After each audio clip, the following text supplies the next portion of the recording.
சிலம்பம் என்பது சாதாரண விளையாட்டு இல்லை. இது ஆயிரக்கணக்கான ஆண்டுகளாக தமிழர்களின் வீரத்தையும் தற்காப்பு திறமையையும் வெளிப்படுத்திய பாரம்பரிய போர்க்கலை. சிலம்பம் செய்வதால் உடல் நெகிழ்ச்சி, சுறுசுறுப்பு, வேகமான எதிர்வினை ஆகியவை வளர்கின்றன. இது ஒரு சிறந்த உடல் நல பயிற்சி.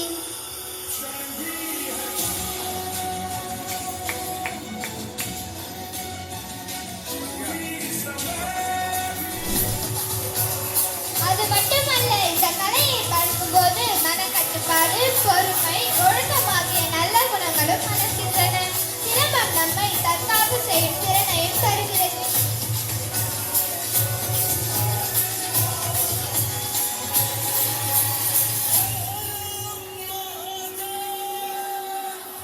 ஒவ்வொரு அசைவும் துல்லியமாகவும் அழகாகவும் உள்ளது. இதை பார்ப்பதற்கு மட்டுமே வியப்பாக உள்ளது. ஆனால் இதை செய்வதற்கு எவ்வளவு பயிற்சி தேவை என்று சிந்தியுங்கள்.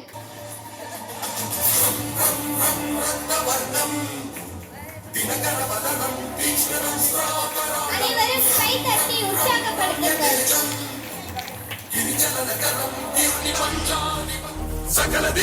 சிலம்பம் என்பது வெறும் கம்பம் சுழற்றுதல் அல்ல. அது தைரியம், திறமை, கட்டுப்பாடு ஆகியவற்றின் அடையாளம். இந்த கலையை நாமும் கற்றுக்கொண்டு தமிழர் பெருமையை அடுத்த தலைமுறைக்கு பரப்புவோம். இந்த கலை நம் பாரம்பரியத்தின் பெருமை. நம் மாணவர்களின் அர்ப்பணிப்பு மற்றும் கடின உழைப்பிற்கு நிச்சயம் கைத்தட்டுவோம்.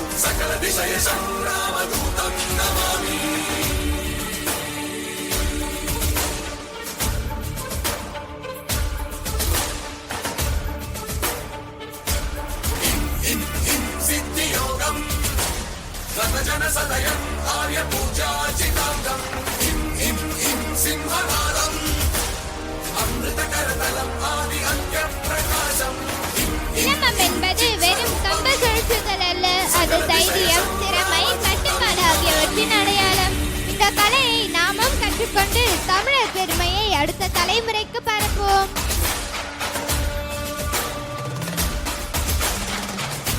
ஆமாம், ஒவ்வொரு அசைவும் துல்லியமாகவும் அழகாகவும் உள்ளது. இதை பார்ப்பதற்கு மட்டுமே வியப்பாக உள்ளது. ஆனால் இதை செய்வதற்கு எவ்வளவு பயிற்சி தேவை என்று சிந்தியுங்கள். அனைவரும் உங்கள் கைத்தட்டல் மூலம் உற்சாகப்படுத்துங்கள்.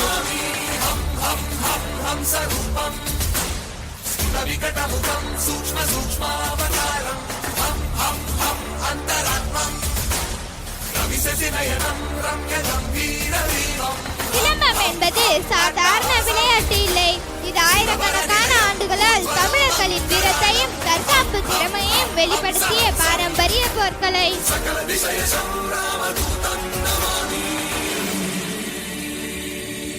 சிலம்பம் செய்வதால் உடல் நெகிழ்ச்சி, சுறுசுறுப்பு, வேகமான எதிர்வினை ஆகியவை வளர்கின்றன. இது ஒரு சிறந்த உடல் நல பயிற்சி.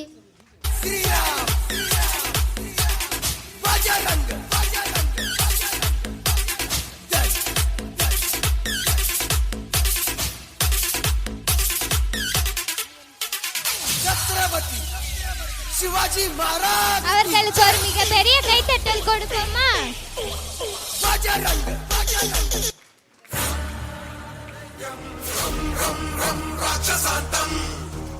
சகல திசையசம் ராமதூதம் நமாமி கம் கம் கம் கட்லஹஸ்தம். சிலம்பம் என்பது வெறும் கம்ப சுழற்றுதல் அல்ல. அது தைரியம், திறமை, கட்டுப்பாடு ஆகியவற்றின் அடையாளம். இந்த கலையை நாமும் கற்றுக்கொண்டு தமிழர் பெருமையை அடுத்த தலைமுறைக்கு பரப்புவோம்.